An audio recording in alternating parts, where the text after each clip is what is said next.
Narinig mo na ba ang pangalang Ramil Madriaga?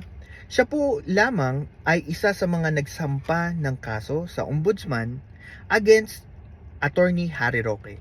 At siya po, sa ating pagkakaalam, ay nasangkot na rin po sa iilang issue ng kidnapping. Ang una po ay siya po ay na-acquit sa unang kaso ng kidnapping, pero may pangalawa pa pong kaso siyang kinakaharap, at sinasabi niya po dito na meron siyang connection kay Harry Roque at sa ating ikalawang pangulo na si Sara Duterte.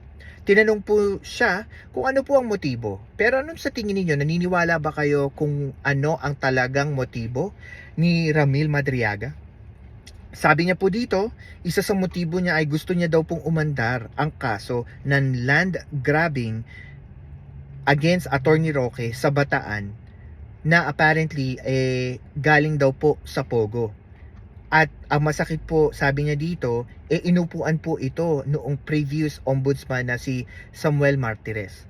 Pangalawa naman po, nasabi niya gusto niya rin po na at least ma-represent siya ni Attorney Palad for free, dahil wala nga daw po siyang kakayanan to pay for the lawyers. Pangatlo, sabi niya, noon daw pong panahon din na dinimanda siya ni Attorney Roque, hindi po siya tinulungan ni Vice President Sara Duterte.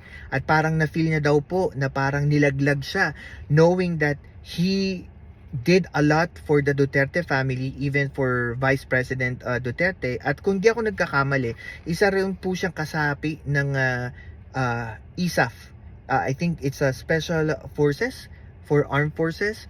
And sabi niya po, ito daw po yung mga rason kung bakit daw po napilitan siyang magsalita at magkaroon ng affidavit against Attorney Harry Roque and against the Vice President. Guys, anong tingin ninyo? Ito po ba'y pakawala ng gobyerno? Ito po ba'y totoong issue against Harry Roque and Vice President Duterte? O ito na naman po ay another ingay na naman sa politika? What do you guys think about this? Comment down below.